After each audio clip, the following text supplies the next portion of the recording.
during the presentation of an exceptional book entitled Last Warning to the West, Hungary's Triumph over Communism and the Woke Agenda.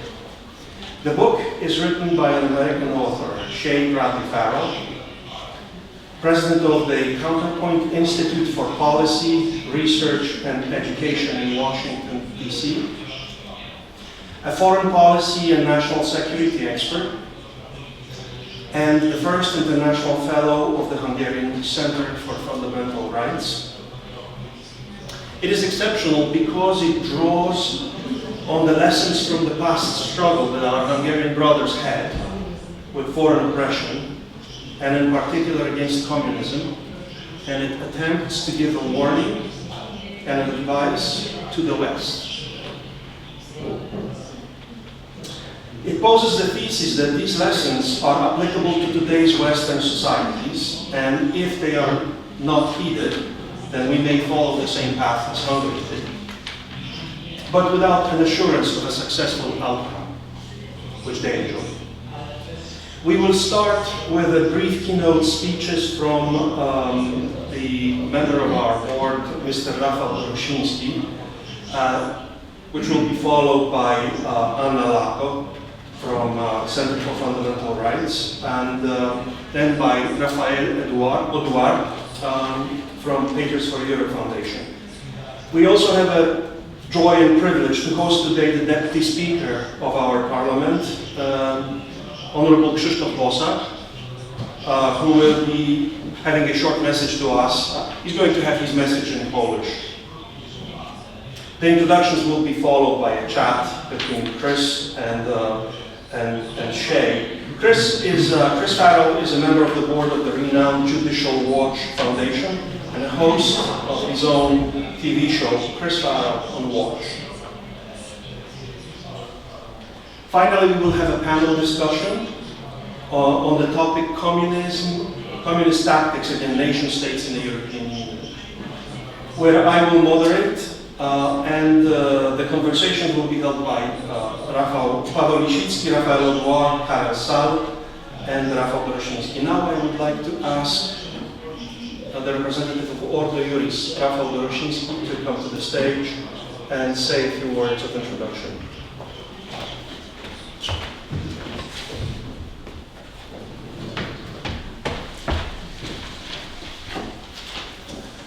Ladies and gentlemen, on behalf of Ordo Juris Institute, I would like to once again extend a warm welcome to you all at today's conference.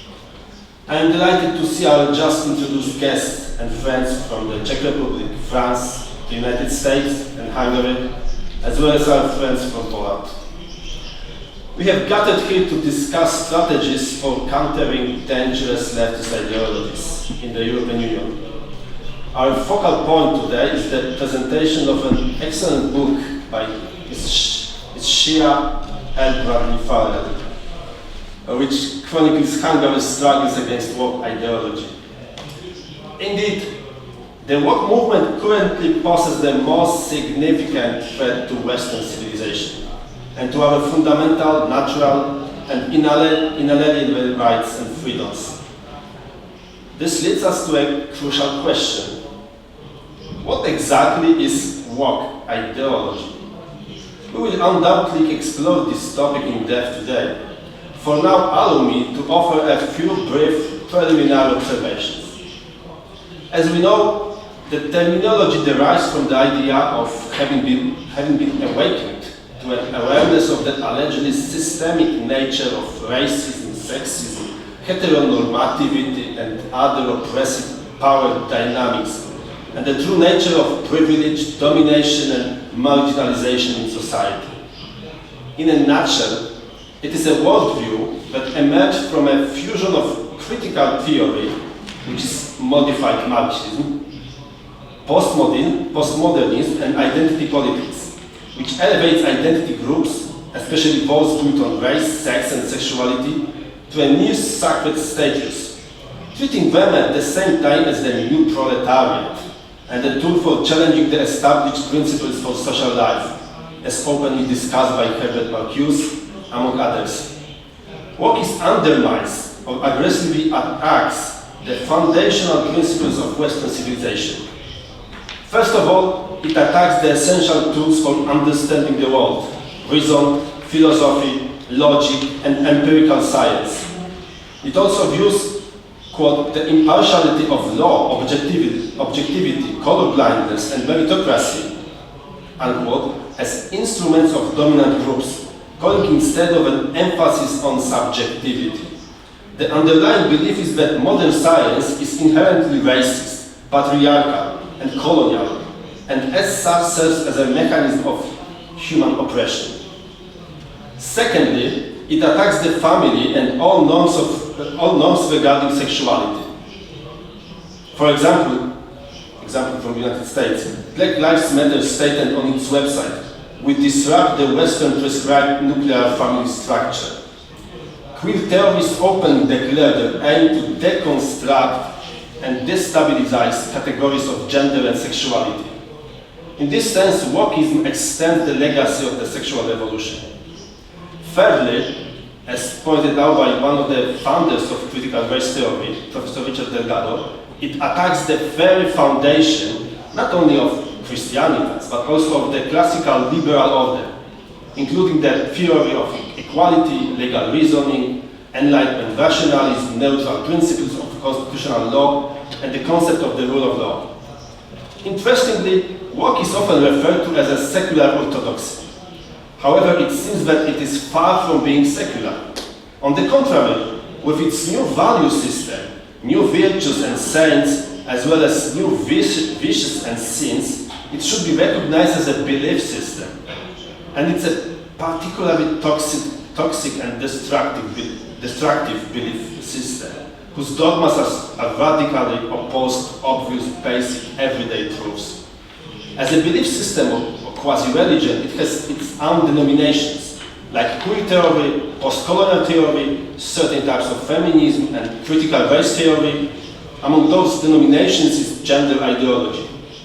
Due to its radical detachment from obvious, basic, everyday truths, woke ideology requires constant artificial reinforcement. A vast apparatus is needed to hammer into people's minds that a union between two men is a marriage, and that gender is a subjective state. These are not ideas that develop naturally, organically, or spontaneously. They don't stem from the shared experience of all cultures, nations, or languages. On the contrary, they are imposed from above through universities, courts, international organizations, the media, and corporations.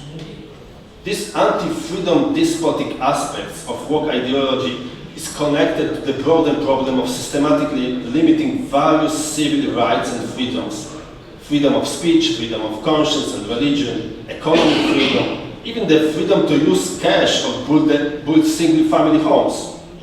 These processes are occurring in parallel with the progressive federalization of EU structures, which brings to mind the experiences of communist states from the past. In such a critical, important time, Poland has seen power taken over by a coalition marked by completely submission to EU dictates.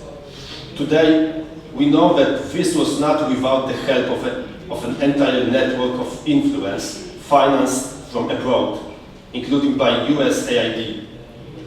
While actively anticipating the fall of this harmful formation, we even more fervently support the struggles led by Hungary. I hope that today's conference and the reading of the West's last warning will become an impulse for all of us to engage even more in the fight for your freedom and ours, and for entire West. Thank you very much.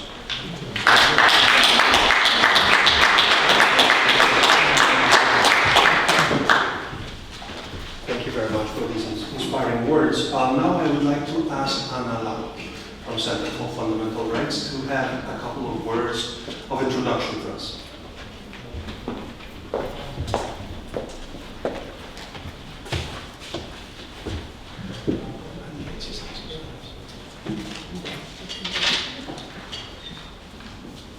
Thank you, Zbigniew, and thank you to the whole team of Ordo Juris for organizing this event.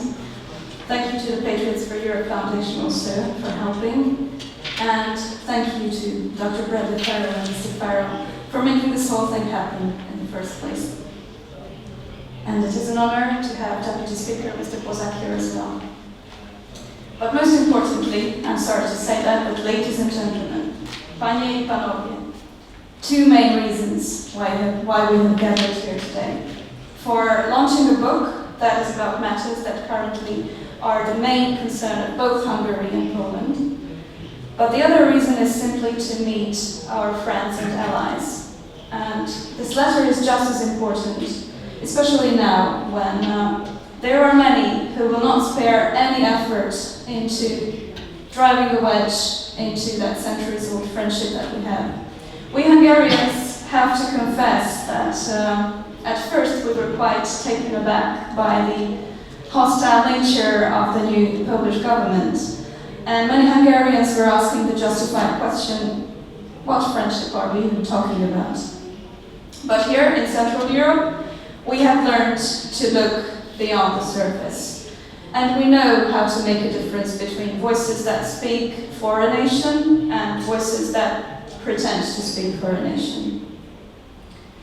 And these voices that pretend to speak for a nation, we also have our fair share of our own traitors who claim to speak in the name of the Hungarian nation, so we get that.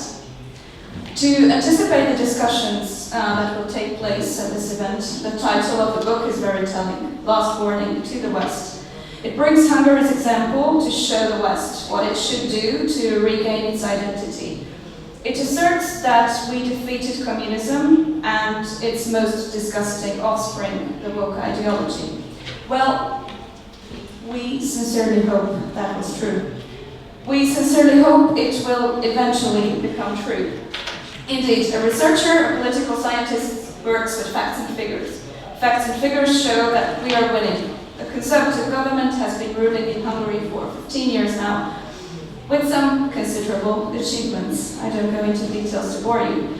But what has to be noted is that this whole social and economic progress has been achieved by during being constantly exposed to foreign attacks and permanent pressure, mainly by the left liberal leadership of the European Union. We all know that development funds due to Hungary are withheld for years. There are, of course, the ridiculous rule of law procedures and breach of obligation procedures orchestrated by Brussels bureaucrats. The left liberal NGOs are working at full steam. By the way, they are led by our own traitors, those second and third generation communists whose ambition is to become the procurators of foreign powers in the country. So in a nutshell, nobody else is interested in a self-confident, sovereign nation proud of its own culture and its traditions. But, dear Polish friends, haven't we learned that during our centuries of shared history? I think we've seen similar pattern before. So a strong point of the book is that it presents efficient practices of the Hungarian government to defend its sovereignty. However, the fight is far from being over. If Dr. Bradley Farrell, dear friend of Hungary, Shay, presents Hungary as a last warning to the West, we might in fact say that Poland is a last warning for Hungary. The Morawiecki government has fallen as a result of the work of the very same networks that are operating now in Hungary. To make a very long story short, because you know the exact things that happened in Hungary as well. Hungary is the last man standing, like it used to be many times throughout history. But if we fall, Polish deputy ministers will have no place to flee for safety. If we fall, the international left will not even bother anymore to keep up appearances of rule of law and democracy like now. Hence, it is of utmost importance to exchange our experiences and stick together. Because I am very sorry to admit that when it comes to networking and international relations, political alliances, we can learn the most, not from Hungary, but from the left. The parties of the left have or may have differing interests, and they may fight each other for positions, but they never forget about the big picture. They never forget about their ultimate goals, and they will stand by each other when the chips are down, especially. So Hungary has learned that lesson the hard way, and that's why we are trying to be the driving force and driving engine of networking between true patriots. It is no accident that the center of ours has just established a Polish-Hungarian Freedom Institute in Budapest with Mr. Farrell, because we want to express that jeszcze Polska nie zginęła. Let us remember one thing, just one thing as a closing, the ring of Saint Kinga, the princess of the Apa dynasty. Legend has it that she dropped her ring accidentally in one of the salt mines in Transylvania, in our Transylvania at that time. And the ring was miraculously rediscovered in Bieliczka. This story represents the invisible link between our nations, the underground ways and connections we have to each other, even during hard times. So without further ado, I sincerely hope that this conference will add something to our shared fight. Thank you very much.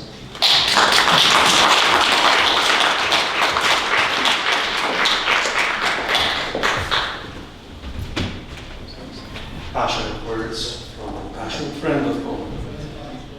I would like to ask Monsieur Audouin to join me on stage and have a couple of words of introduction on behalf of the Foundation Patriots for Europe.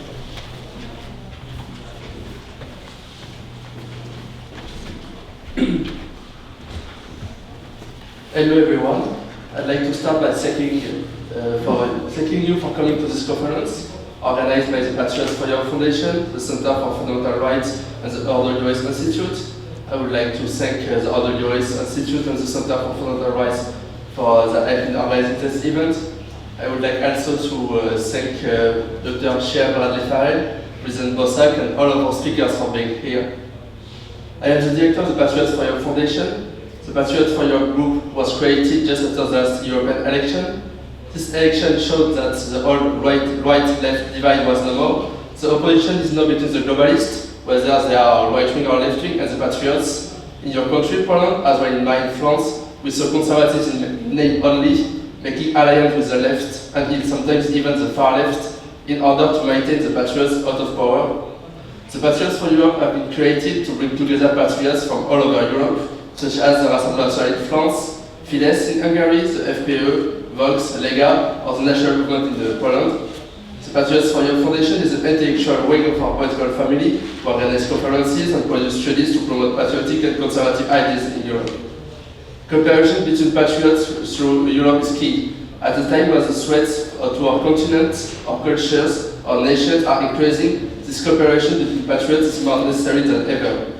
For a long time, the patriots just fought to defend the identity of their nation without taking account what was happening in other countries. But the fight now is international. The same dangers, like mass immigration, Islamization, globalization, wokeism, threaten all of our nations, and we have to fight together to protect both our national identities and culture and our common European civilization. This kind of event shows that we, the patriots, as a true defender of Europe, not the multicultural Europe of the leftists, neither the liberal Europe of the Bruxelles democracy, but the Europe of civilization, the one that generations of Europeans have built. Wokeism is one of these issues that concern patriots across Europe and even around the world.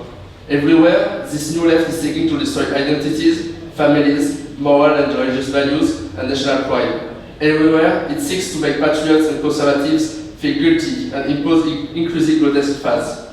Wokeism is an ideology which threatens all of our nations. The woke's determination to deconstruct all traditional values and national cultures knows no border.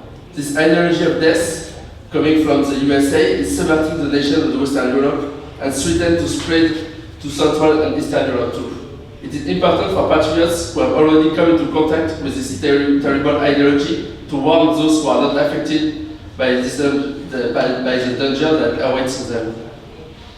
But at the same time, wokeism can also be an opportunity for patriots. The degeneration of wokeism also gives us the opportunity to change the image of conservatism and patriotism. Liberalism won the day in Europe and around the world because it emerged as a party of science, progress, and even just the joy of life against the rigid morality of the conservatives. But today, liberals have abandoned these battles, and we must stand up and reject them. We must be the movement of joy and freedom against the cancel culture, the movement of science and progress against gender denial and negroes, the party of life and vitalism against those who are against natality, the party of the beauty of art, and the party of beauty and art against the ugliness of modern art. We must embody the party of true beauty, progress, science and joy against the new concerns of political correctness. I hope you will enjoy the conference, and once again, thank you for being here.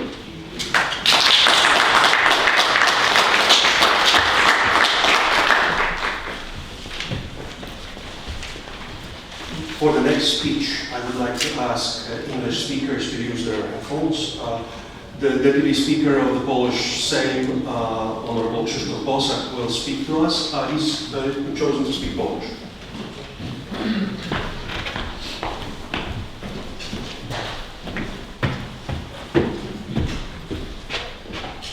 Good morning, good evening.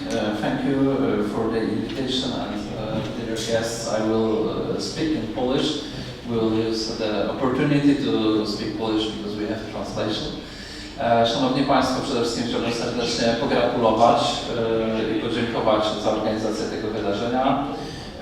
To jest dla mnie wielka radość, jako dla lidera partii, która jest częścią w tej chwili tego networku, tej ogólnoeuropejskiej rodziny patriotów dla Europy, by widzieć, jak realizuje się jedno z moich marzeń, to znaczy współpraca europejskich organizacji pozarządowych, europejskich organizacji konserwatywnych z różnych państw, które spotykają się także tutaj w Polsce na zaproszenie think tanku Ordo Iuris, z udziałem think tanku Centrum Praw Podstawowych, pod patronatem czy przy współpracy Fundacji Patriotów dla Europy i w Warszawie, w centrum Warszawy, przy obecności liderów czy działaczy różnych organizacji, mediów konserwatywnych, którzy będą za chwilę dyskutować o zagrożeniu lewicowymi ideologiami.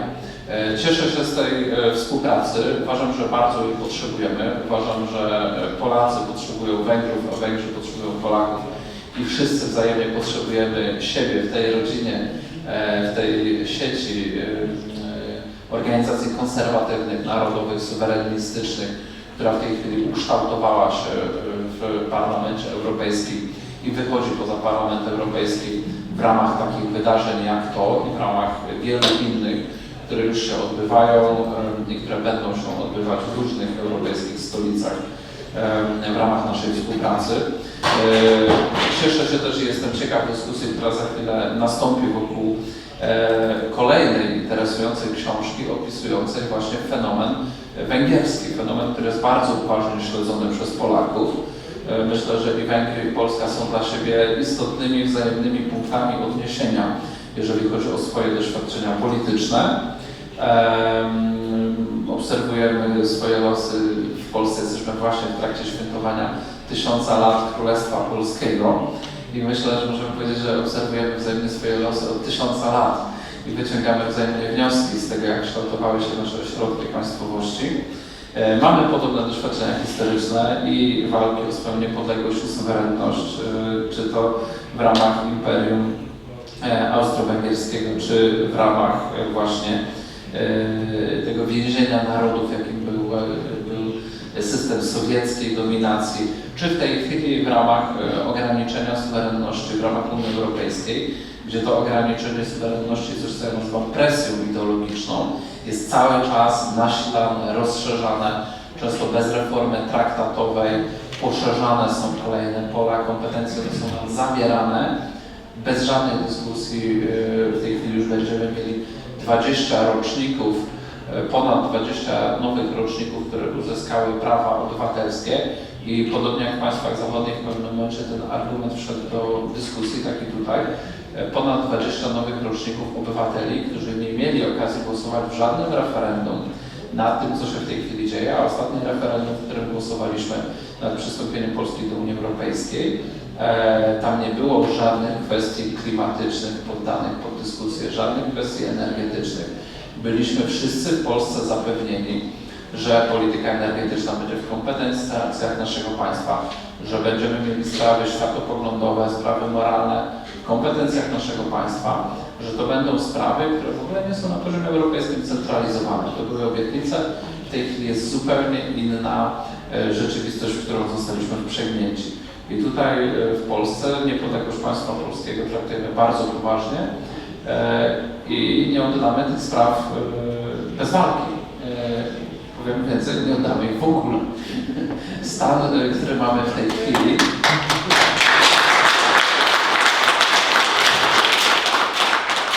stan tej zależności ideologicznej i próby rozciągania pod fałszywymi pretekstami coraz dalej władzy na nowe obszary traktujemy wyłącznie jako stan tymczasowej presji politycznej, którą my po prostu musimy odeprzeć.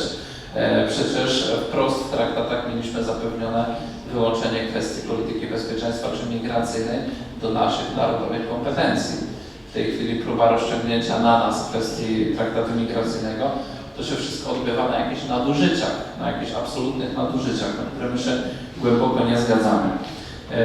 Dzięki Bogu w Polsce uformował się konsensus, z którym w tej chwili nie bardzo psychologicznie potrafią sobie poradzić reprezentanci partii prounijnych, iż nie chcemy w Polsce euro, nie chcemy w Polsce waluty euro. Od czasu kryzysu finansowego, który zaczął się w tych państwach południowych strefy euro, w Polsce ukształtowała się większość przeciwko przystąpieniu do strefy euro, więc jest szansa, że zachowamy, jest więcej niż szansa. Jest bardzo solidna podstawa społeczna, że zachowamy własną walutę i o czym wielu nie pamięta, także własny nadzór nad całym sektorem finansowym, ubezpieczeniowym, rynkiem kapitałowym. O tym się mało mówi, że rezygnacja z własnej waluty oznacza przesunięcie też wszystkich nadzorów do zachodnich stolic. Tak się składa, że liczba żadnego z europejskich nadzorów finansowych nie jest zlokalizowana w Europie Środkowo-Wschodniej. Wszystkie są w starych państwach unijnych i wiemy, że jest tam drastyczna przewaga kadr starych państw członkowskich Unii Europejskiej na naszą niekorzyść. Jeżeli chodzi o pokrewieństwo doświadczenia węgierskiego i polskiego, to nie tylko jest to ta walka o obronę suwerenności i kiedyś, i teraz, ale także jest to silna orientacja na politykę prorodzinną. I na Węgrzech i w Polsce szukamy skutecznych instrumentów polityki prorodzinnej. Myślę, że sukces w tym zakresie, efektywne znalezienie tych rozwiązań jeszcze jest przed nami. Natomiast to jest dobra wiadomość, że są narody, które nie pogodziły się z tym, że po prostu czeka nas wymiana populacji, zasiedlenie naszych ziem imigrantami z całego świata i na tym się ta historia miałaby zakończyć. I Węgrzy i Polacy szukają sposobu na ochronę swojej tożsamości narodowej, na odbudowę swojej bazy demograficznej. Różne instrumenty zostały zaimplementowane na Węgrzech. Patrzymy na to z zainteresowaniem, z uznaniem. Rozmawiałem o tym z ministrem odpowiadającym za sprawy rodzinne, który gościł tutaj przy okazji polskich prezydencji w tej chwili w Unii Europejskiej. Powiedział, że ponad 20 różnych instrumentów zostało zaimplementowane na Węgrzech polityki prorodzinnej. W Polsce niestety, jak dotychczas, zależy jak liczyć, no ale dwa są kluczowe, dodatki na dzieci i ulgi w podatku dochodowym. Liczę na to, że w polityce prorodzinnej będziemy mogli pójść dalej i będziemy mogli rywalizować z Węgrami w zakresie odbudowy naszej sytuacji demograficznej. Następna sprawa, która jest z pewnością i cenna i dla Polaków, i dla Węgrów, to jest kwestia ochrony podstawowych praw człowieka, ale w rozumieniu konserwatywnym, a nie tym lewicowym, progresywnym, a więc prawo do życia. My w Polsce mamy i ustawodawczy, parlamentarny dorobek w zakresie ochrony prawa do życia i dorobek konstytucyjny Trybunału Konstytucyjnego w różnych składach, z różnych okresów funkcjonowania naszego Trybunału Konstytucyjnego, potwierdzający prawo do życia dzieci nienarodzonych. I cieszymy się, że także na Węgrzech jest w tym zakresie ta ustawa o biciu serca. Akurat analogicznego prawa nie ma w Polsce, być może dopiero powinniśmy pomyśleć o jego ustanowieniu. My możemy się czegoś nauczyć od Węgrów, Węgrzy być może mogą coś podpatrzyć od nas, więc znów jest w podobnym kierunku. Też jeżeli chodzi o ochronę dzieci przed ideologią, czy programem, którym słowo ideologia nie odpowiada, więc może programem, dążeniami lobby LGBT i na Węgrzech i w Polsce to jest temat żywy społecznie, ani w Polsce, ani na Węgrzech większość społeczna nie chce tego, żeby dzieci w szkołach były indoktrynowane w duchu tych ideologii progresywnych czy woke. Ostatnia rzecz, do której się chcę odnieść, Szanowni Państwo, to jest kwestia jakiegoś podsumowania tego na poziomie ustrojowym. Premier Orban zgłosił taki pomysł nieliberalnej demokracji. Ja jestem z tradycji narodowej demokracji. Wiem, że również premier Orban i środowisko polityków prawicy węgierskiej posługuje się tym pojęciem narodowej demokracji. Że podmiotem demokracji ma być naród. To jest bardzo głęboko wpisane w naszą polską tradycję, że naród jest podmiotem demokracji. Nawet politycy najbardziej, powiedziałbym, w lewą stronę nie kwestionują tego, co najwyżej próbują jakoś tam swoje wartości w to wpisać. To jest nasza polska tradycja republikańska, narodowa tradycja walki o niepodległość narodowej demokracji. Natomiast ten koncept tak zwanej liberalnej demokracji, czyli demokracji ze z góry zadanym programem ideologicznym do realizacji, programem progresywnym, to jest coś, co jest nam przysyłane z zagranicy, co nie ma tu ani zakorzenienia w tradycji, ani w konstytucji. W konstytucji mamy chrześcijańskie wartości, mamy pojęcie moralności publicznej, które zasługuje na szerszą uwagę, mamy dobro narodu, mamy odwołanie wprost do Boga w preambule. I to są rzeczy, z których możemy być dumni i jesteśmy dumni. Nie przedłużając, cieszę się na tę dyskusję. Dziękuję za obecność wszystkim naszym gościom z zagranicy, także którzy przyjechali właśnie z tych centralnych biur, które działają w Brukseli, czy mamy, jak się dowiedziałem przed chwilą, także gościa z Czech, z naszych instytucji partnerskich, być może z innych państw. Bardzo się z tego cieszę. Jeszcze raz dziękuję za zaproszenie do wygłoszenia tego też wstępnego, otwierającego wystąpienia i życzę Państwu owocnych obrad i udanej wizyty w Warszawie, także w symbolicznym dniu, w którym w Warszawie odbył się szczyt na szczeblu prezydenckim przywódców państw Trójmorza. To pokazuje, że Warszawa jest dzisiaj centrum współpracy regionalnej w więcej niż jednym aspekcie. My tutaj rozmawiamy o sprawach programowych, ideowych, o tożsamości równolegle prezydenci naszych państw dzisiaj rozmawiali na Zamku Królewskim tu w Warszawie o współpracy w obszarze energetycznym, transportowym, bezpieczeństwa. I tak właśnie powinno być. I niech tak będzie. Dziękuję bardzo.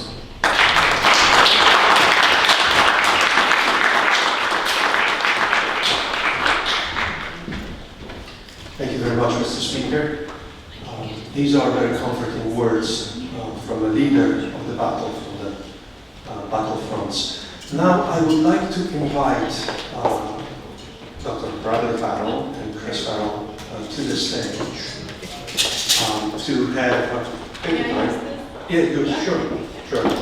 I will ask for an autograph later on. You have a seat there.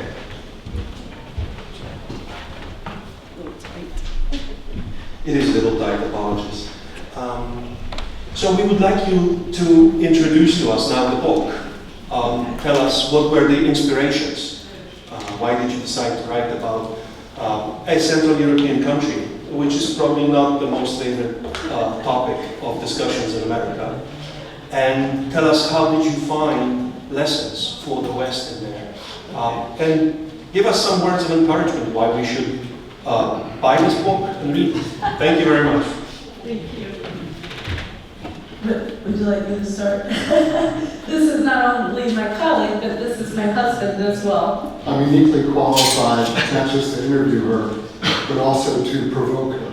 So that the conversation is interesting and exciting, and we get into some... Although after those wonderful speeches, I'm not sure how much to add to that. Those were fantastic. Two things. First of all, thank you so very much to all of our good friends here in Poland, our hosts, our Hungarian colleagues, our friends from the Patriots.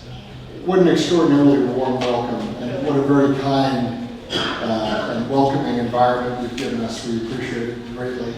And like you were just saying, after these excellent opening remarks, Quite an honor. we can say thank you and leave. And also, you said everything. party, it's quite an honor. So just for background for folks, Dr. Shea comes to this work, comes to this book from a circuitous route. You have a bachelor's and master's degree in international development and a doctorate from Tulane University in New Orleans, Louisiana in international development. You've worked in Senegal, South Africa, Jordan, Kuwait, and then you found yourself in Hungary, of all places. And so with that background in international development and working in places like Africa and the Middle East, draw the connection, get us to Hungary and tell us why you wrote this book. Well, I went to Washington, D.C. about 10 years ago to work in international development in the Middle East and Africa, as Chris said. And I was working in an organization that is actually a leftist organization, but that's not what we did. I was in economic development, and I just kept my mouth shut, and I did my job. But being in D.C. made me realize that I was losing my freedoms. I was watching crazy things with the Congress. This was during the Obama administration, like the Equality Act, bringing the gender and the transgender ideology into mainstream, making it normal, and I was appalled. So I ended up working in the conservative movement because I thought I was losing my freedom. And in that time, I began working with the Hungarian embassy there because they reached out to me. And I will be honest with you, most Americans do not know where Hungary is, and that's a fact. But Margaret Ernier from the embassy there reached out to me and my colleagues and said, we have a lot in common. We need to join together. Would you like to come over and speak? Would you like to, collaborate? Would you like to write a book? So I went to Hungary to write a book about their national identity. I didn't know what it was going to be about, but I knew that this little teeny country compared to the United States, all of a sudden everybody knew who Prime Minister Viktor Orban was. The left either hated him, and then the conservatives loved him. But he was catapulted onto the world stage. And it was mind-boggling to me that this little country stood up against what I was learning more and more was a very woke Marxist agenda from the European Union. And I wanted to know why. So I went to Hungary and actually did interviews. I talked to regular people out in the countryside. One place was where Prime Minister Orban was born. Several other places, we went out into different parts of the country, but also with government officials and people in the city, university students. So besides collecting my history and the data and the economic information, etc., I talked to real people. I talked to people also in their 80s and 90s who were alive when the Russians came into Budapest and made quite an impact on me. But the thing that really gut punched me was that in my interviewing, and this was now during the Biden administration, I had several Hungarians say to me, you know that the rhetoric coming out of the United States reminds us of our Soviet era, right?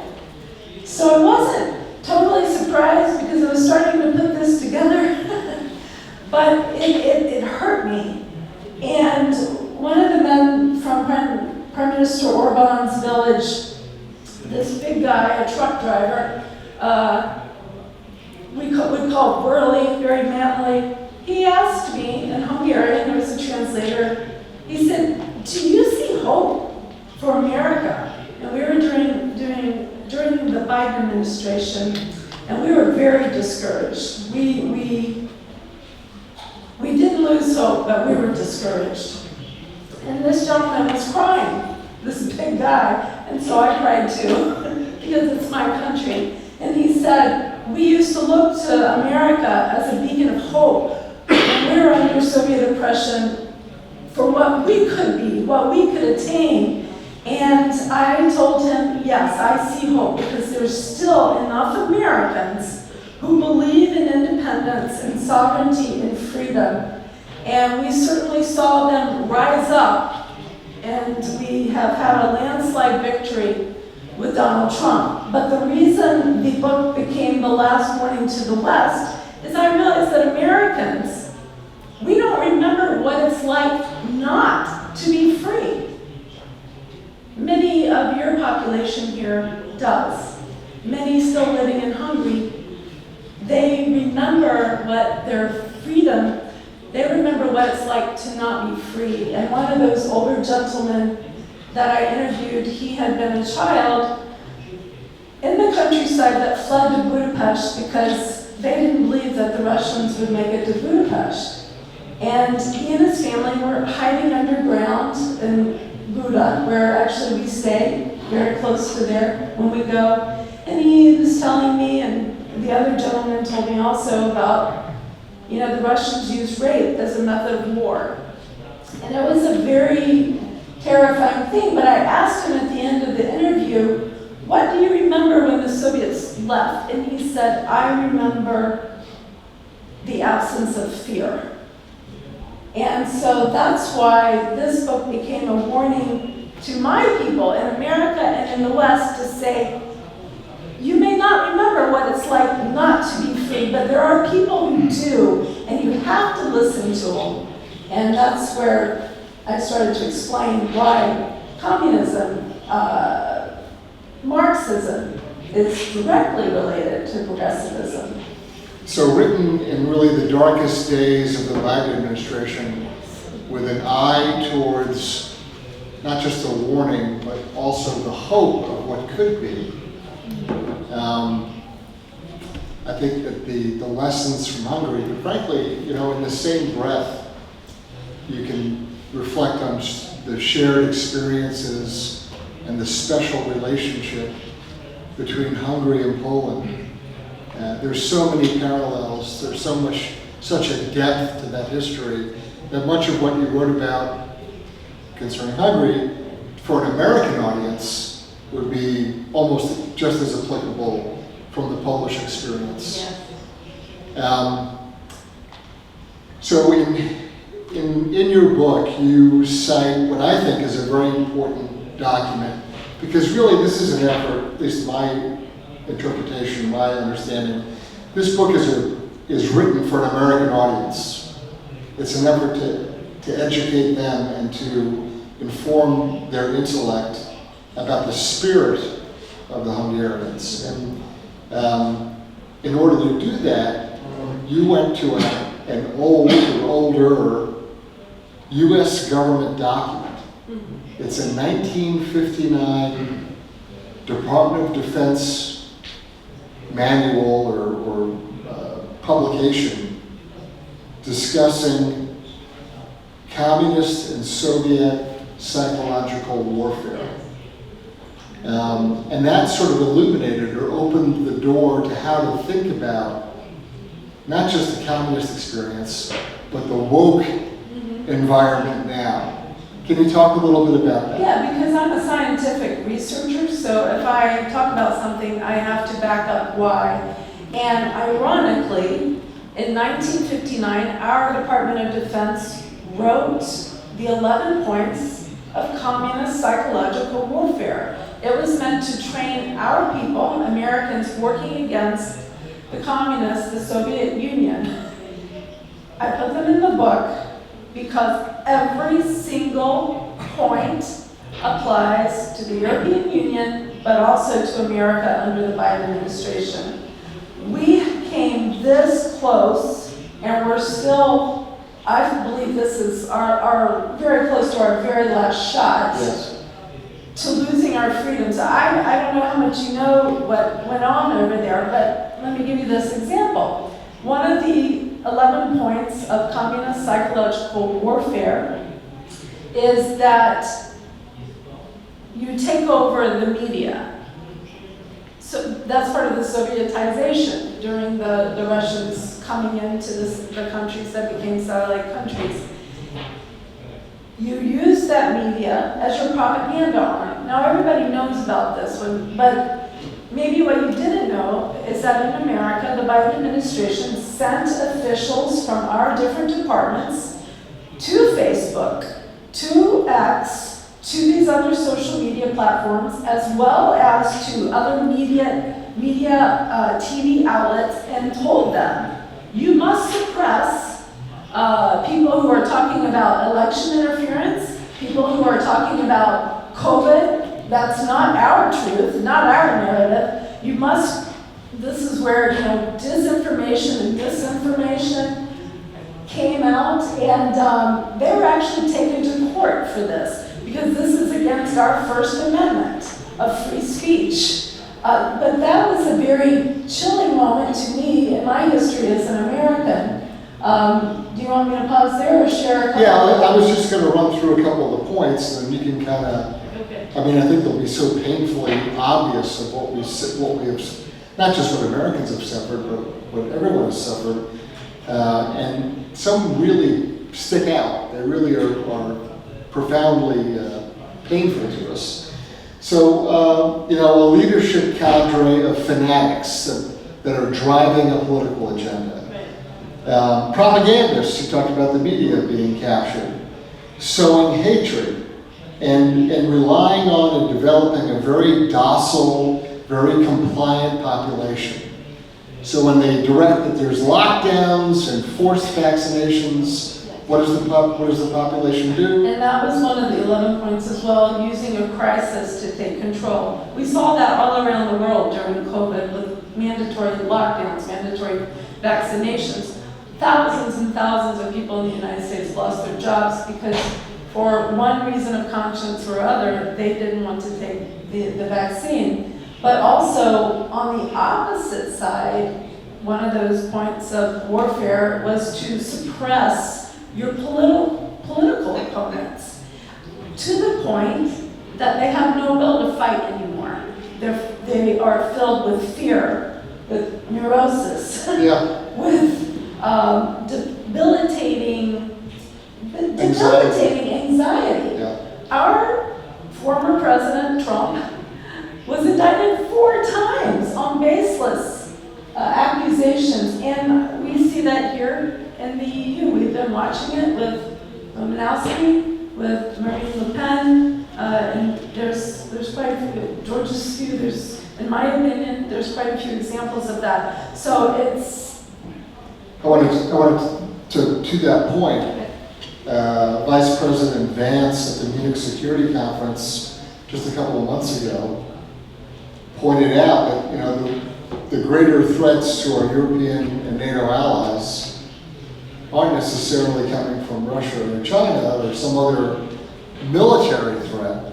But Vice President Vance, and I believe that you agree with this, but talked about these disturbing trends of censorship and lawfare and dismissing nationalist, populist voices. Yeah. And he got a lot of criticism for that, but I think that you agree. Is that true? Well, I do, and I'm preaching to the choir, as we say in the United States, because you understand this obviously from your speeches.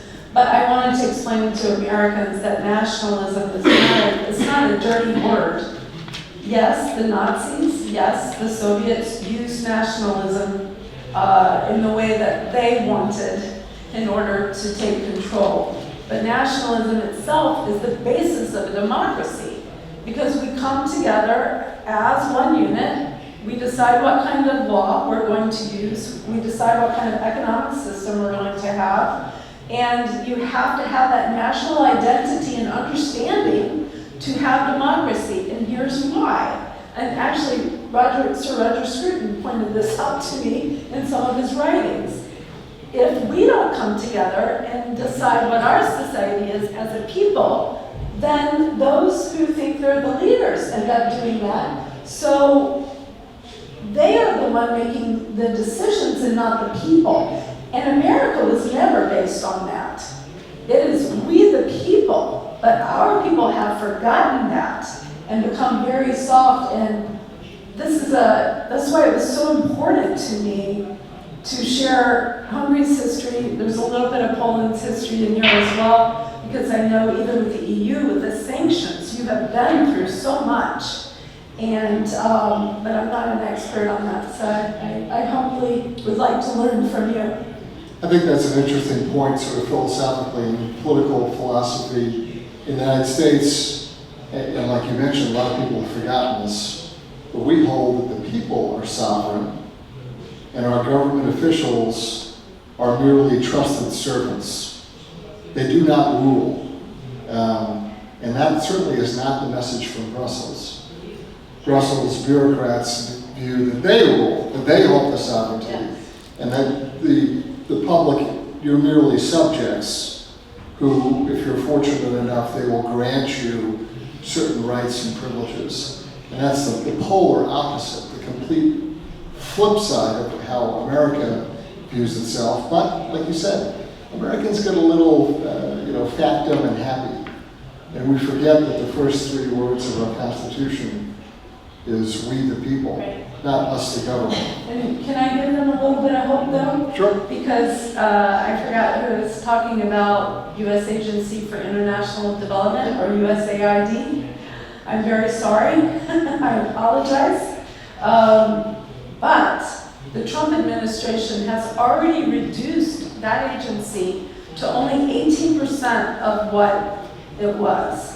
It has moved under the State Department with Marco Rubio, our Secretary of State, and they are trying to destroy what I was working against during the Obama administration, but the social, especially the social ideology programs being pushed into other countries. Nobody would listen to me at that time because Americans don't really understand what our foreign aid is being used on. When they know, they don't agree with it and they don't want to do that. Even Americans who support abortion don't want to pay to advertise that overseas. Give a couple of examples of USAID, not just funding crazy things, but because they do a lot of that, they used to do a lot of it, not anymore, but also using foreign assistance to advance other radical agenda ideologies. You're talking about like under Biden or Obama or both? Because it started with Obama. Yeah, you can take it from Obama and Biden, but just because I don't know that everyone necessarily appreciates how insidious Yeah, it was the attack was. There are very few people in DC until now, under this present administration, that actually know what was going on. Under the Obama administration, we had programs like being LGBT in Asia, or transgender was the Purple My School initiative to children. And I have at home papers that where we were, USAID was giving this papers to children with a scale where you could decide that day whether you feel like a man, or you feel like a woman, or do you feel like homosexual, or do you feel heterosexual? What right do we have to do that in any country? And I wrote a very long policy paper about it and some news articles because I was trying to explain you're trampling on people's religious freedom, their freedom of conscience, and actually I was a big fan of Pope John Paul II, who coined that phrase, ideological colonization. So I went to the UN, I went to the Obama administration, then when Trump was in last time, and tried to explain to them, we're spending billions of dollars on this nonsense, and people don't like us for it. I guess another technique or tactic, and this comes up in the 11 psychological warfare points, but it's best exemplified in what you were just talking about, is this idea of capturing language. The semantic domination where their terminology, their language, their demands, their agenda is dominant. And if you come from a position of traditional family oriented foundation, you find yourself adrift. You've been excluded. You've been pushed away. Yeah. Maybe. Well, that's part of what Marxism does also. It was mentioned earlier about making divisions between people, because then you can control people better. If everybody's divided, they're not together. That's why the communists took over religion, because you can't have something else to rely on. They have to be in control. And in the United States, we've really done a job on that to the point of, under the Biden administration, we were funding transgender ballroom dancing in Peru. And that's not a lie. Literally, that was a program. That's the program. So this book is written in the very depths of the Biden administration, the darkest days. As it becomes published, and we have, thankfully, the re-election of President Trump. You mentioned that they indicted him 4 times. But I think it's important to reflect and kind of really looking forward, especially since the news media is making such a big deal out of today being 100 days of Trump's presidency. Oh, yeah. So they tried to bankrupt President Trump through lawfare. Yes. They tried to jail him. And then they tried to kill him twice. But somehow the American people, they had X-ray vision, right? They could see through all of the sort of frantic, hysterical claims about him. And they've returned him to office. That's really the hope that you talk about in your book. That's right. And I do want to, end with that hope that we feel, because examples, first day on the job, President Trump declared that a man, there are 2 sexes. Who would have thought we had to do that? But he declared that as an executive order. He has said about taking the diversity, equity, inclusion, critical race theory, etc., out of our military, so that we're focused on combat power and not this woke nonsense that keeps us from doing things. But I really think that we have an opportunity right now, and that has been my broader message. I believe, and if you wanted to talk about tariffs, we could, but I think we're running out of time. But I believe that President Trump is setting about to recreate the global and economic and political system away from this globalist agenda and focused on sovereign nations.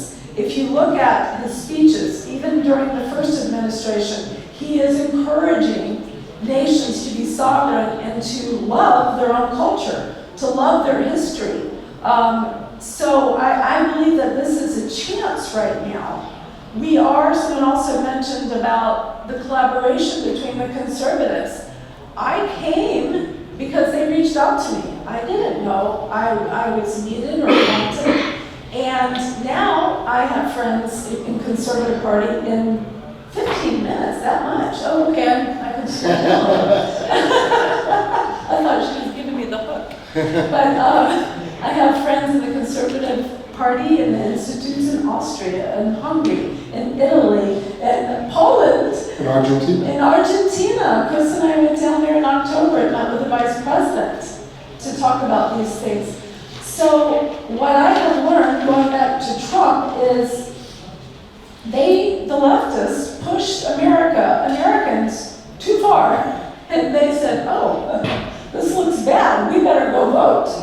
So we did, and we had a landslide victory, and I really believe this could be an opportunity for us to defeat the globalist agenda in a great way over the next 4 years if we come together, if we work together. Even the tariff thing is an opportunity, to change both of our economic systems as we're cutting.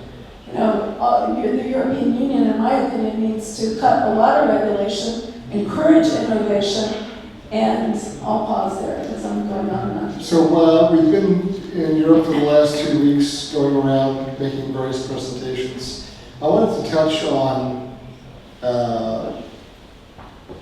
what you see on television. Because whether you're watching BBC, Eurovision, France 24, Sky News, any of the English language television coverage that we've been watching, there is a representation, a cartoonishly simplistic, hysterical, frantic representation of President Trump as a maniac, as a lunatic, as erratic, unstable, irrational, a danger, a threat. He's going to destroy the economy of the world. He's going to withdraw from NATO. He's going to, all this, I believe, incredibly reckless language. What should our friends here, Polish friends, Hungarian friends, European friends generally, how should they really understand and comprehend the man versus what's on television? Don't believe the nonsense, and we need to get conservative media over here, so we're getting it back that way as well. That's one thing, like, Viktor Orban has these points of taking back society, right, to the conservative, the tradition viewpoint. And one of them is to take back the media. So, yeah, since we've been here especially, and we've spent a lot of time in Hungary the past few years, it's a lot of hysteria all the time because they use fear to make everybody watch, right? And as far as President Trump goes, I worked alongside the first administration that he had, advising in different ways from a policy institute. I went to the United Nations. He was trying to get out of the United Nations then the use of sexual reproductive health or access to abortion. He was trying to get that out of resolutions at that time. He was trying to get that out of the State Department. A lot of Americans don't know that he took our policy that kept us from funding abortion access overseas, and he expanded it to like $8 billion. None of this healthcare, our spending on healthcare overseas, could be used to promote abortion. Now Biden came back in office and he took it away. I'm only giving you a few things because there are so many. Nobody is perfect, but I saw him in his administration. I worked with them, try to bring God and family and country back into our system. And on a personal note, 2 years ago, Chris and I were down working on the border. We do a lot of border security work, and it was crazy. We have no border. And I was invited to go and speak to President Trump, no longer president at that time, obviously. It was during Biden. But to give him a briefing on what was going down at the border. So we flew to Mar-a-Lago, and we sat down with him, and we were told, you have 10 minutes. His people said, you have 10 minutes, you have to get out. Well, he sat there with us for an hour, talking about immigration problems, talking about China, as he says, talking about what was going on with the Ukraine war. His heart was heavy for the world and for the American people because of the direction that we were going in. And so that's when I realized, too, he's really a kind person. And sat there for an hour with us in his golf clothes, and then wouldn't let us leave until he bought us breakfast at Mar-a-Lago. So anyway, it was just very impressed upon me that he passionately cares. And do you want me to? No, I was gonna just mention that a mutual friend of ours says something I think that's very simple, but it's very powerful. And in my view, it reflects on Dr. Shea's book here, and that is that, and this meeting is actually a living example of it. Our friend says encouragement is like oxygen. Because we all get wrapped up in our struggles, in our fights. Sometimes the fights are very bitter and very hard. And like a fighter, you have your head down and your hands up, and you're busy defending yourself, trying to move onto the offensive, and it's very trying. It is very physically, emotionally, mentally demanding. And there's a reason why they have a fight that's broken up into rounds, right? And so after a certain time, they ring the bell, and there's a pause. And the fighters go back to their corners, and they take a breath. They get oxygen. Right? This kind of a forum, this kind of a discussion, this kind of an alliance with our friends from Ordo Juris, from Patriots Foundation, from from the Center for Fundamental Rights, this is oxygen, encouragement with each other. You're not alone. You're not isolated. You're not crazy. You're not, an extremist. And the beauty of what Dr. Shea has written in her book is that it captures that spirit. And you've really given people a handbook. You've given them not just the history and background, but you've given them a way forward. Yes, because, and I based it on Orban's 12 points because they're so practical. He's very pragmatic, right? Very practical in what he does. And one of the things he says that we must do is to form our own institutions. So I got to meet him at CPAC Hungary, and I was like, I did that? I think he said, I don't know. So, but institutions like what you guys have is so important. And I know as the director or president of a nonprofit, an NGO, working on conservative foreign policy, I know that it's not easy. It's hard to raise money, to get people to come, but we have to do this, we have to collaborate. I hope if you can, you'll come to CPAC Hungary. And there was one more thing I was going to say about that. It was very important, but I forget what it was. I just think going forward, for people who are frustrated, or people that are angry, or they feel that if only, or I just want to be able to do something. Yeah. Your book and what you lay out in it brings people's awareness, it educates and informs, but it also inspires.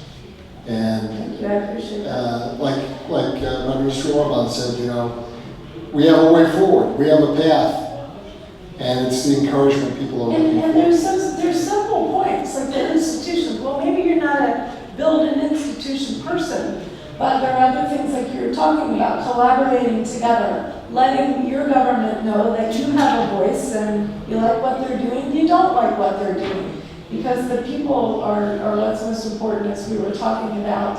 And the truth is, truly, I said this last night, we were in Vienna speaking last night. When I get on a plane and come, I think, oh, I'm working, I'm always excited, but it's work, I'm working. And then I get here, like last night, and I walk away like on cloud 9, because I'm encouraged, because I find out that we're not the only people that are what Biden termed domestic terrorists or extremists. And I'm being silly, but I'm making a point. Because our own president, because of our conservative views, the Biden administration literally labeled us as domestic terrorists in a speech that he gave. That's a very serious accusation. So I come to these and I realize that what we're doing is right and we have support. Dr. Shea, last warning to the West. It's not just Hungary's victory over communism and Okrzeda, it's Poland's. And it's a lot of our good friends in the European Union and our NATO allies. Thank you very much. Thank you guys very much.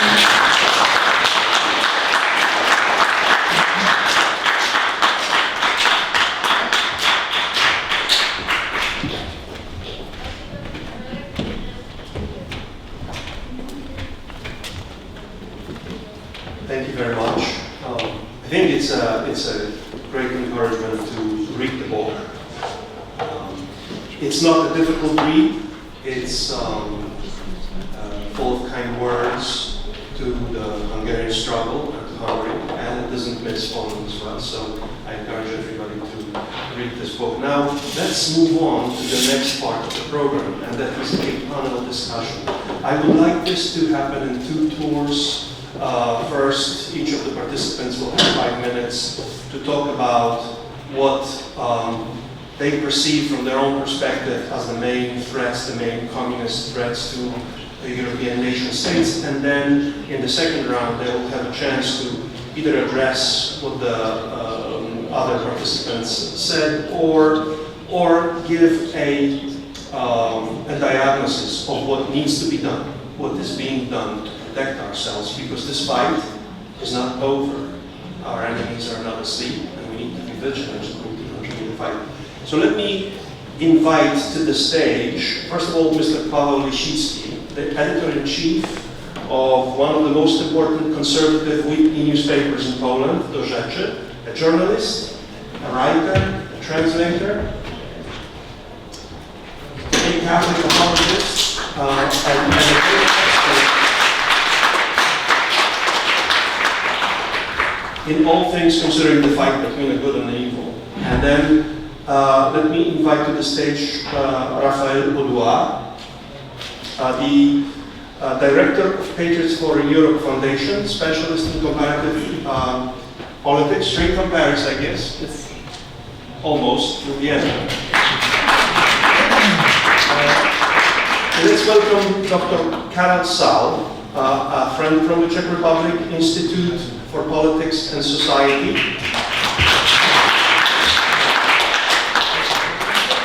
A think tank of the ANO movement, a specialist in electoral systems, behavior and group targeting, on opinion polls, focusing on disintegration of traditional ideological systems, freedom of speech.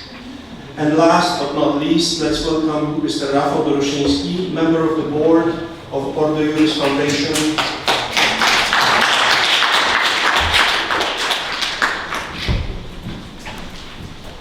One of the largest think tank in Poland, one of the largest conservative think tanks in Europe, active in the European Court of Human Rights, in the United Nations, in the EU.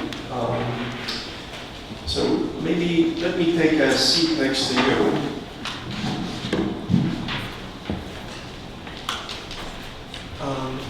You were asked to give us your perspective on a topic, communist tactics against nation states in the European Union. Let me start with Mr. Lisicki. Communist project started in 1848 with the Communist Manifesto, printed in London, in the West. But the first implementations were moved to our broad region. We had the two revolutions in Russia. We had a communist revolution in Hungary, two communist revolutions in Germany, and a 2-year Polish-Soviet war. Since that time, the methods have changed. There's no violent overthrows of government, at least not for now. But there's something eerily similar in this value systems of today's communism that changed locus and lives in the West again. The stance against family, the stance against marriage.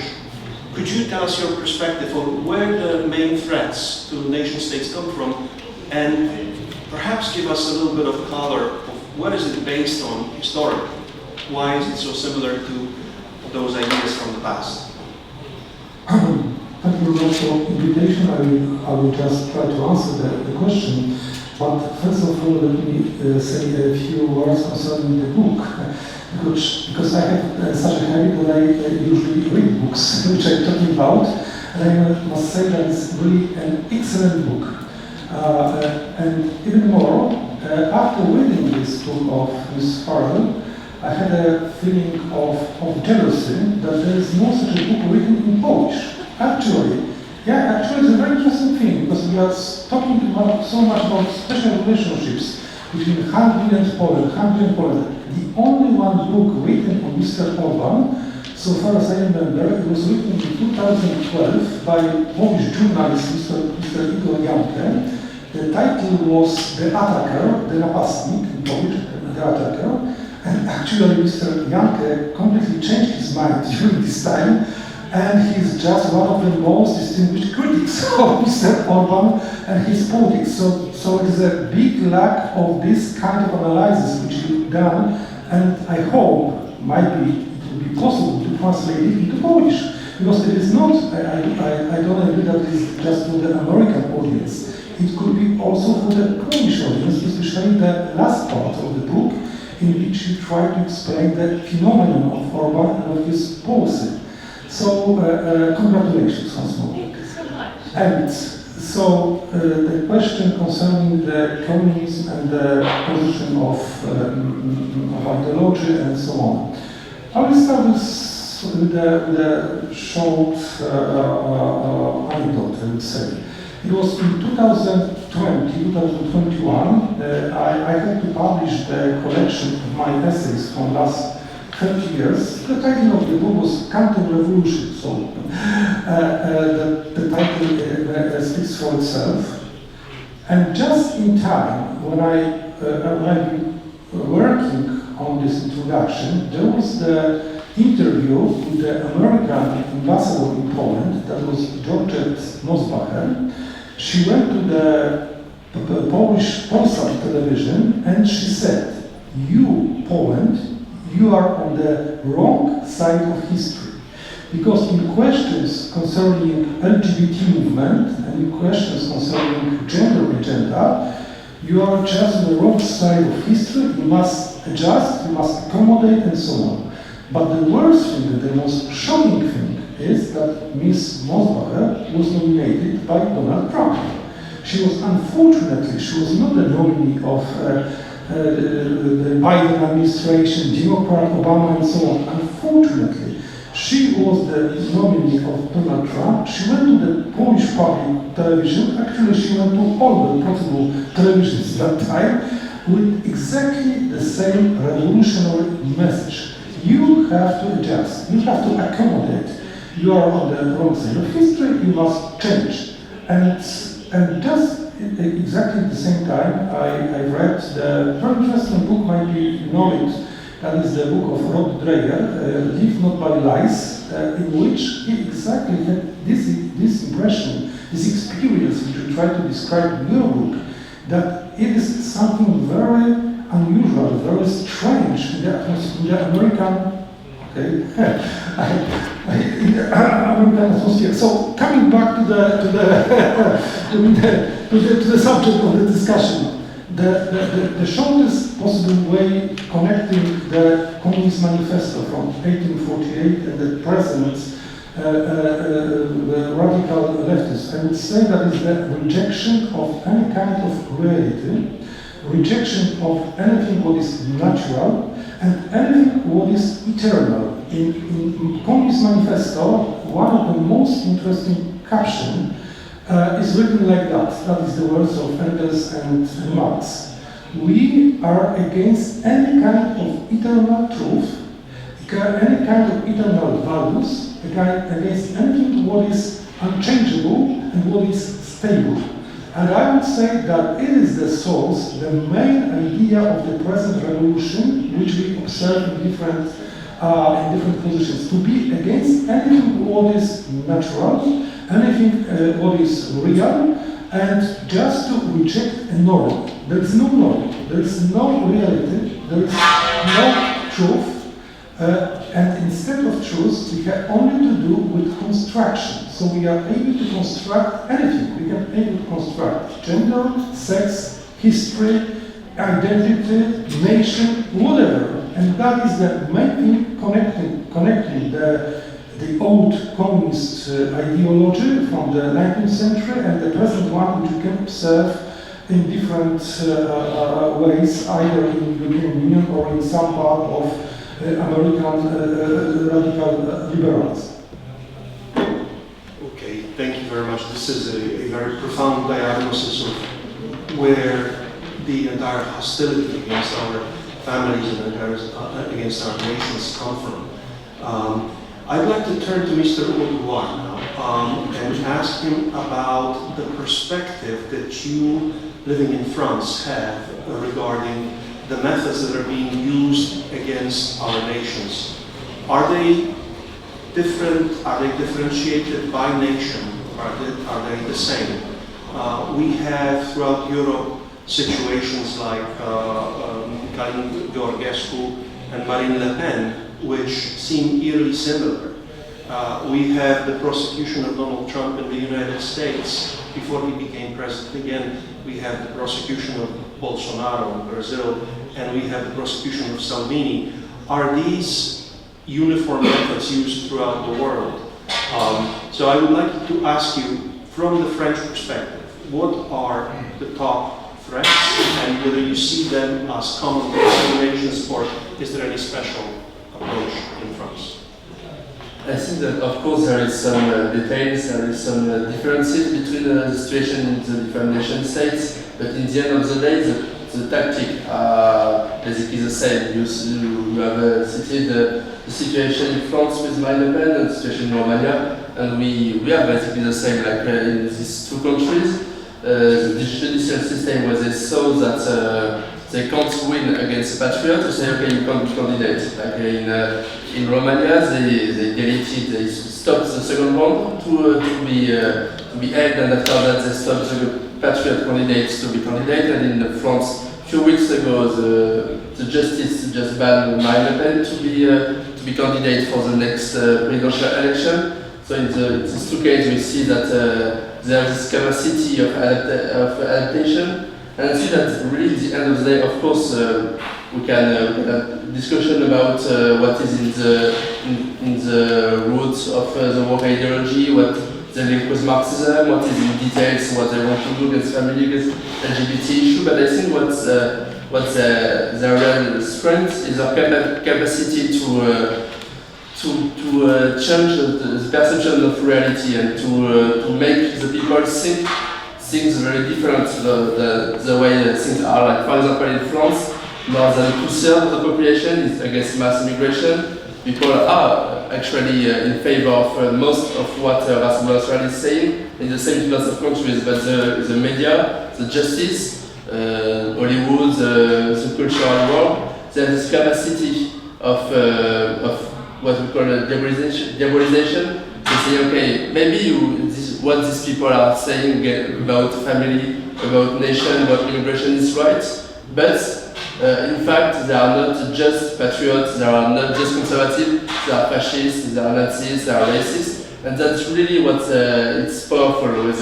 The same with what happened with Marine Le Pen, like say, okay, we will fight to defend democracy by stopping some very powerful candidates to be candidates. Like Marine Le Pen is right now at 35% in the polls. The candidate Georgescu in Romania, he was around 30% too. And these people have this capacity of saying, okay, we'll stop these people of being candidates, but it's to defend democracy. We will stop, we know that the people who are the working class and the middle class, they're in favor of limiting immigration, they're in favor of defending family, but we'll do the opposite, but not because we are against them, but because we know better than them what is good for them. We are the real Democrats, and we want to defend democracy against the people. We want to defend the nation states against the patriots. We want to defend the values against the conservative. Like they have really this capacity of doing totally the opposite of what they are saying. It reminds me this quotation of Solzhenitsyn, like they are lying. We know that they are lying. They know that they are lying. They know that we know that they are lying, but they continue to lie. And that's basically the situation right now in the West. Like everyone knows that Clinton, Kamala Harris, Macron, Edouard Philippe, they don't care about patriotism, they don't care about moral values, but they continue to pretend that they do. The same in Hungary, like Peter Magyar, the candidate against Mr. Orban, he's saying that he's a patriot. He's doing this big meeting with lots of Hungarian flags. He's in this kind of traditional costume from Hungary, saying that he wants to defend conservatism, he wants to defend the right, it is right wing. But at the end of the day, he's just a globalist, and everyone knows that. So, and in lots of cases, we are not fighting against official leftists. We are fighting against conservative names only. We are fighting against socialists who don't care about social issues, who don't care about the working class, who don't care about the workers. They just defend the globalists. We are fighting against conservative who don't care about moral issue, about family, about things like that. We are fighting against so-called patriots who don't care about immigration. So that's always the case. We are fighting against people who don't believe in anything, but who use this the socialist or conservative or patriotic elements to attract people. But there is nothing behind this. I really think that's their main strength right now. This capacity of pretending to defend values they don't defend anymore. Thank you very much. Mr. Zachodu, I wanted to ask you about the Czech perspective. The Czechs are level-headed, very efficient in what they're doing, and it seems like you were quite successful in protecting your country in a number of ways. I wanted to ask you, where do you see the main threats to your statehood? And I wanted to also ask you, because you are a specialist in the electoral systems, whether you see a possibility of influencing or threatening our democracies and freedom through the electoral systems. So 2 questions. First, I'm glad to be here for an invitation, and I heard many words about this Polish-Hungarian friendship. But what about Czechs? We are here too, and we are not that good Christians. Yeah, 70% of Czech people are atheists, but we have the same feeling. Something went terribly wrong, and especially in Europe. And it's not about Christianity, about values. It's about how we manage this European Union and how we manage this common rule in Europe. Everything, because the nations of Eastern and Central European have one advantage. We lived for 40 years in communism, and we can smell communism from the distance. And what is the point? What is the point of all totalitarianism and all authoritarian regimes? It's fear. You said that. It's fear. It's fear about you cross the invisible line. Invisible line made by net of rules which are not written. And when you cross this line, you are gone. In communist times, you spend few years in prison. Those time you will be doxxed, you will be harassed, you will be punished for your words, and that's the fear among us in those times. And that means our society is not fully free. This is the beginning. This is the main point of our living in Europe, and we must fight this fear. Only when you have fear, you are a free man. That's the first part of the question. The second one, the election rules are very complicated things. Yeah? And after years and years, many more laws emerged. And more laws emerging, that means less competition between those parties. Because all laws against money laundering, all laws you must compel to run for example, to parliament, that means you need money. And that state conserves current state and supports current parties in Europe, and making this system old and not efficient. So we need to open the political competitiveness in Europe and make less rules in Europe right now. Thank you. Thank you very much. You see, our governments are now quarreling between Poland and Hungary, so we have to look each other deep in the eyes and declare our true feelings. And with the Hungarians, we don't have that situation with the Czechs, so maybe that's why we're quiet. Unfortunately, yes.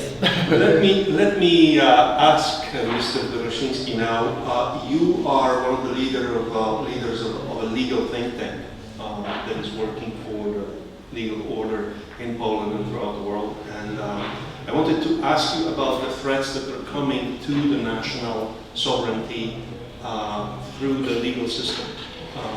What is your perception on that?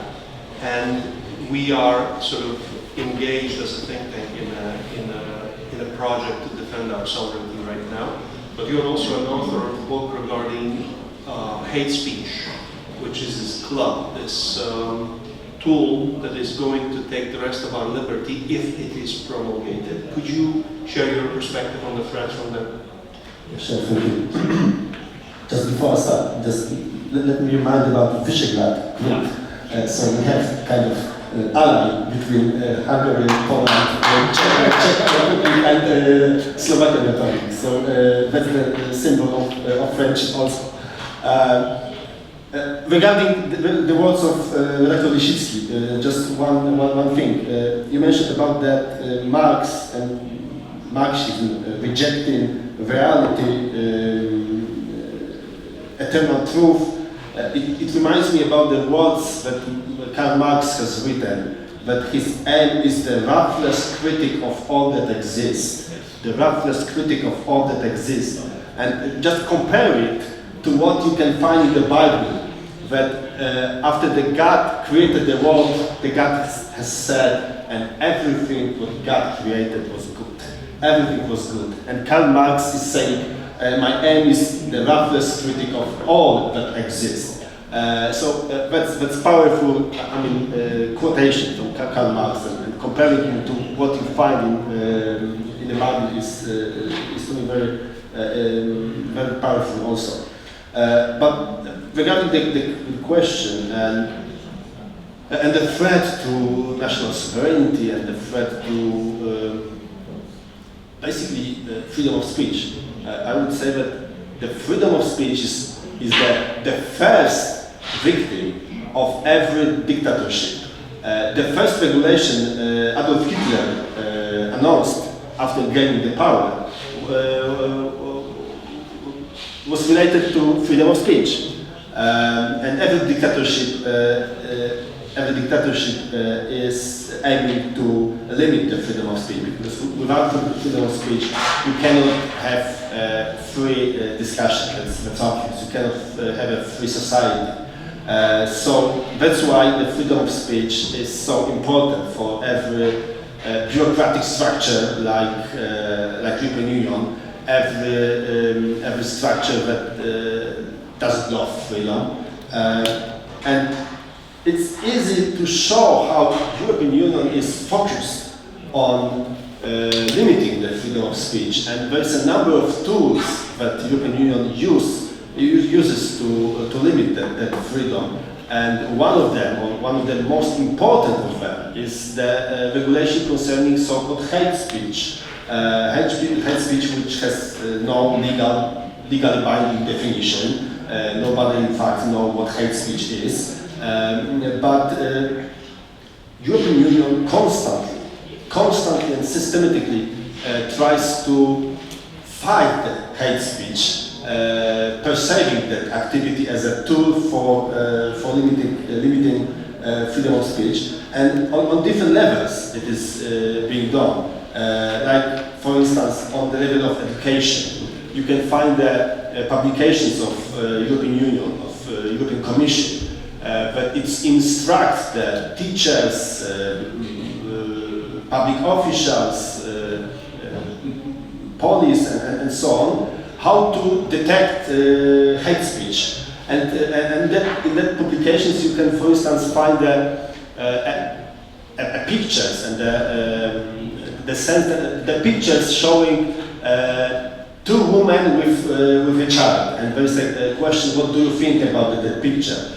And it turns out that every answer, other than total acceptance, is regarded as a hate speech. The different level of hate speech, certainly, but only fully acceptance of that picture is regarded to be okay, is regarded to be fine.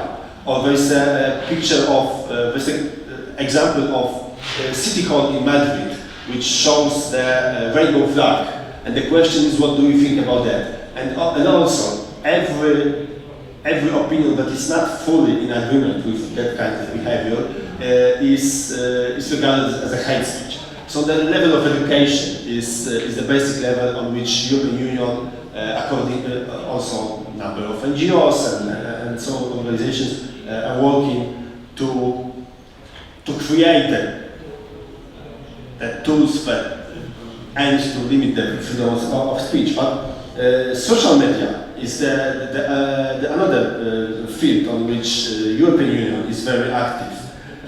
For instance, in 2016, it adopted code code of conduct on countering illegal hate speech online, and it was signed by Facebook, Microsoft, Twitter, YouTube, and so on. And there is a provision according to which the number of NGOs is to be, those corporations are to be evaluated by those NGOs. And what are those NGOs? All of them are left-wing organizations. So they are the ones who are who should evaluate how Facebook, Twitter, YouTube work. And another level is penal sanctions. On European Union, there is only a limited number of areas of issues where Europe can impose the penal threat. I mean, that can be regarded as a sort of Euro crime. And among those are human trafficking, terrorism, smuggling of weapons, and so on and so on. And the European Commission wants to add to those limited list of the crimes like human trafficking and terrorism. They want to add that list hate speech.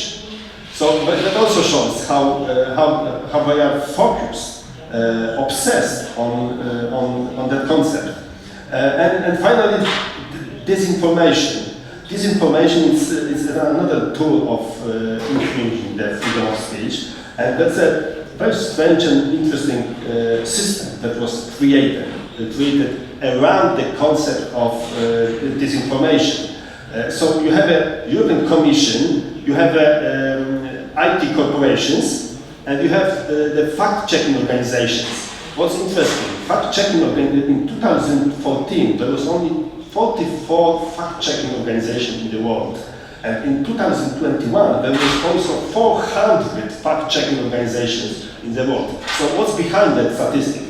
Behind the statistic is the mechanism, that system of funding the fact-checking organizations by organizations like Facebook, Google, YouTube, and so on. And those organizations are obliged to fund the fact-checking organizations by the Code on Fighting Disinformation. That's a document created by surprise European Commission that was signed with those organizations. So they are paying to fact-checkers organizations in order to check those IT corporations. And in order to be on the list of recognized fact-checking organizations, you need to be either the member of International Fact-Checking Network, which is funded by Open Society, Soros,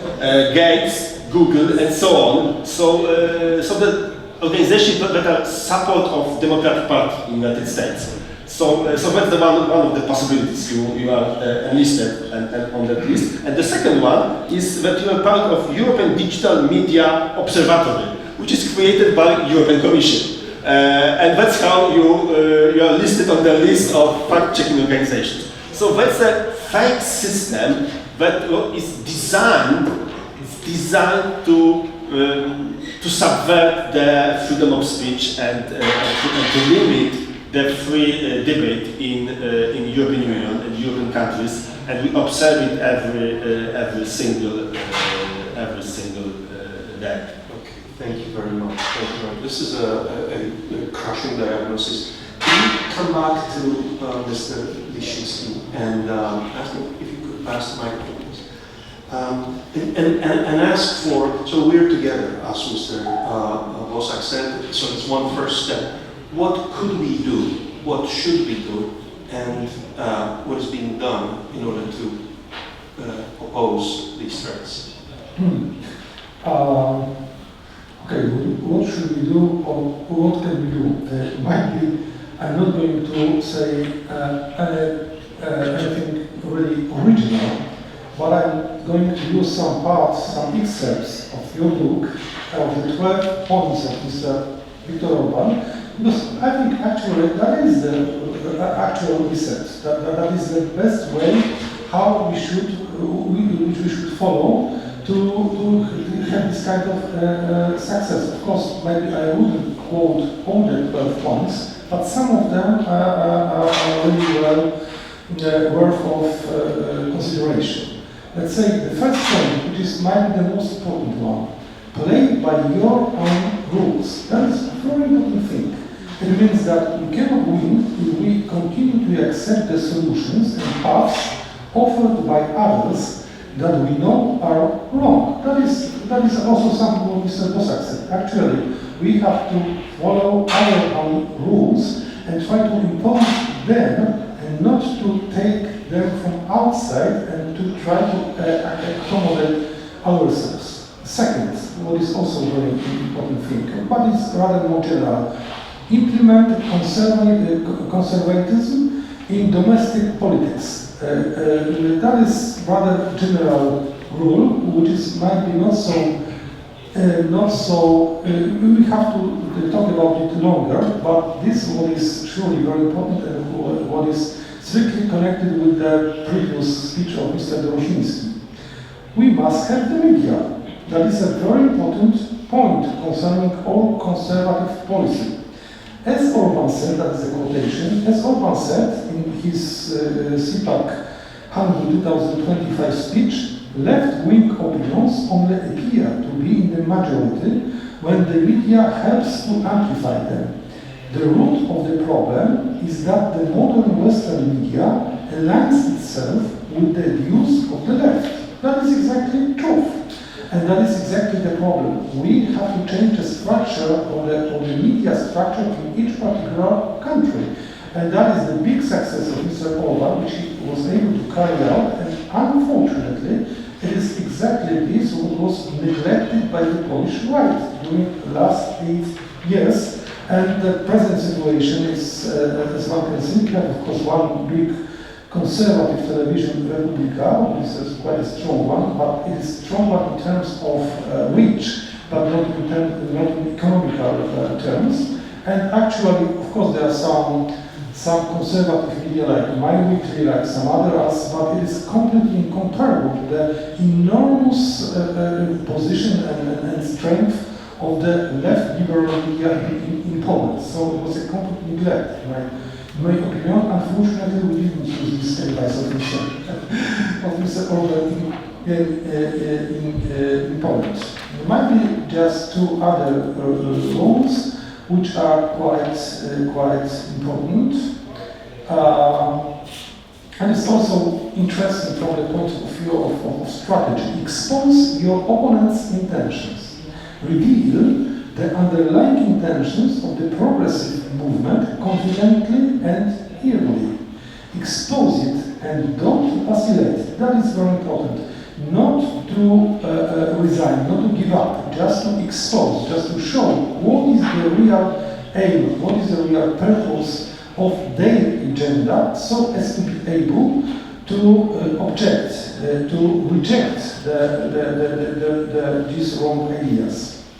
That is also interesting, but it is rather a kind of tactic proposal. Stay away from extreme theories. Whether on the right side or on the left, stay away from extreme political or social ideology.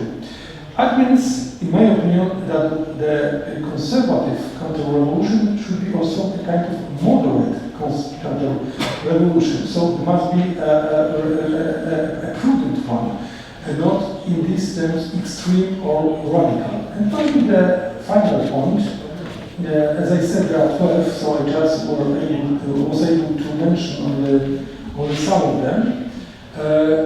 And that sounds good, and as we all know, it is very difficult to carry it out. I mean, build institutions, that is something we should surely agree upon, but the point is that our institutions are much weaker, I mean, our conservative institutions.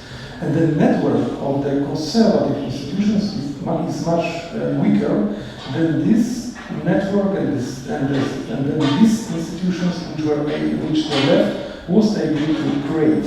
But surely these devices should be taken into consideration and should be treated as a kind of answer to this threat we are just facing. Okay, thank you very much, Mr. Boudoir.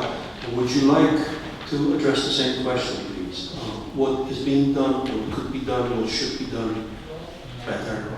I think that what history taught us is that revolution always finished by devouring its own children.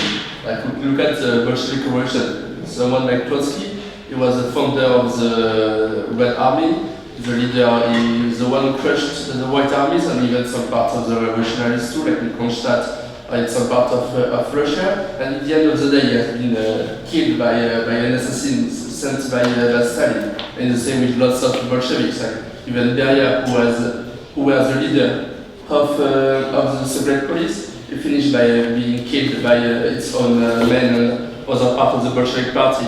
And that's something that we are seeing right now. Like the woke movement and the liberals, they want to be the opposition. They can't support to be the status quo, because now they are the real conservative in the sense that they are defending the status quo and they don't accept it. So they have to be even more radical. Look at someone like J.K. Rowling. A few years ago, she was this kind of hero of the left. She was defending feminism, she was fighting against the conservative, didn't think the conservative and the right wing as xenophobic, as sexist, and now she's transphobic. Now she's a symbol of conservatism and of hatred when you ask the progressive. So that's really something that we can use against them and show to the people that our woke enemy are not even unified. Like, how can you, like for example, the feminists, they are more and more divided. Should they be in favor of transgenderism? Should they be in favor of immigration or not? That's something you can use against them. The same thing with homosexual. Like these people, they want to defend LGBT people, but who are attacking LGBT people in Western Europe? It's basically immigrants, like from Muslim countries or Africa. So that is something that you can use against them. Saying, okay, but what are you defending? Are you really in favor of all of this? You can be in favor of more integration for LGBT people, more rights for women, but are you really in favor of transgenderism? Are you really in favor of giving say that puberty blockers to children? That's really something you can use against them. And at the end of the day, that's what I was saying during my introduction speech, that I really think that what the big mistake is that they are leaving to us everything that was attractive from them. That's true that in the past, you can say there was some, to say that they had some very good artists, musicians, the leftists were capable of doing good movies, they were capable of producing very good arts. And now it's not the case anymore. They are not capable of producing music, producing art, because art needs freedom, and they are not fighting for freedom anymore. In the past, that's true that they were defending freedom, and in some aspects, sometimes they are right. Some things, some women's rights, for example, they are fighting for in the past were a good thing, but now they are not fighting for this anymore. They are fighting against freedom. So we have to take back all of this. We have to take back the idea of science, the idea of progress, the idea of freedom, the idea of arts. All of this we can take. Like it was, I don't know which conservative says that conservatism is a new punk, but that's true. We are now the counter culture, and we can use it. We can use it to show to the people that we are not the one who are fighting for all of this, and we are the one who are fighting for freedom right now. And that, I think that's really the 2 points we can use. Like, to use the fact that now they are very divided, that they need to become more and more violent, more and more extremist, and the fact that the more they are extremists they are, the more values they are leaving to us. The idea of nation, the idea of culture, the idea of freedom, all of this, we should use it against them. We should use the weapons of the old left against the new left, I think. Thank you very much, Mr. Sal. The same question to you, if I may. I'm working like campaign strategist for our party, and I can tell you there is only one way. Observe your enemy and strike. It's quite easy, because as described my co-speaker here, you know that left-oriented organization, how they work, that they conglomerate with state, home NGOs together. You need to build same network, same organization on same density, same funding, and use same techniques. That means you using the influencers, new techniques like AI and stuff like that. But one thing more, conservatives did their job done in US. Mr. Trump is president, so there is the turn on the European conservatives. That's all. Thank you very much. And then back to you, Mr. Toroshinsky. Could you tell us what could be done or what should be done, what is needed? There's a lot of things should be done, but I think we should concentrate on, should focus on institutions, because the institutions are the kind of frames within which all of us operate, within states operate, within media operates, within societies operates, and the broadest institution that we are dealing with at the moment is European Union. And what's the threat, particular, very concrete threat from European Union at this very moment is the try to change the European treaties. I mean, there was more than 200 amendments to European treaties, and according to those amendments, such areas of state competences like defense, like family policy, like foreign policy, like education, will go to Brussels. So imagine that you cannot decide on what kind of army you have, what kind of tanks you buy, how many soldiers you have, because it all should be decided in Brussels. Or imagine that you cannot create your own family policy, your own educational policy, because it's all is supposed to be run by European Union. On that you cannot have your own embassy, for instance, let's say in United States, because it will be enough for European Union to have one embassy in Washington. Surprisingly, the ambassador will be from France or from Hungary would be good, from Germany. So that's the threat for the existence, in fact, the existence of the Polish state, of the sovereign nations in the European Union, and that's how we need to react to that kind of activities, and that's what we started to do. In fact, we prepared together with our Hungarian friends the document that shows two ways of reforming the European Union. One of them is, in fact, reforming the European Union, and the second one is about totally demolishing the European Union and replacing it with totally new institutions. So already the number of European media are saying that the Polish and Hungarian conservative think tank are trying to destroy the European Union, and to some extent they are right. So what's in that document?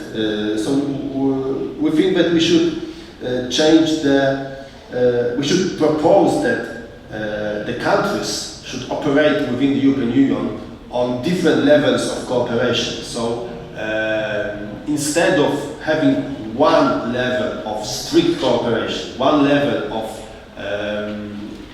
the cooperation imposed by Brussels. The states should be free to choose on the scale of cooperation on different areas. For instance, some states might be willing to have a stronger cooperation in terms of energy or in terms of education. Other ones would be willing to cooperate on different areas than the ones to mention. And so that's one of the things that we propose.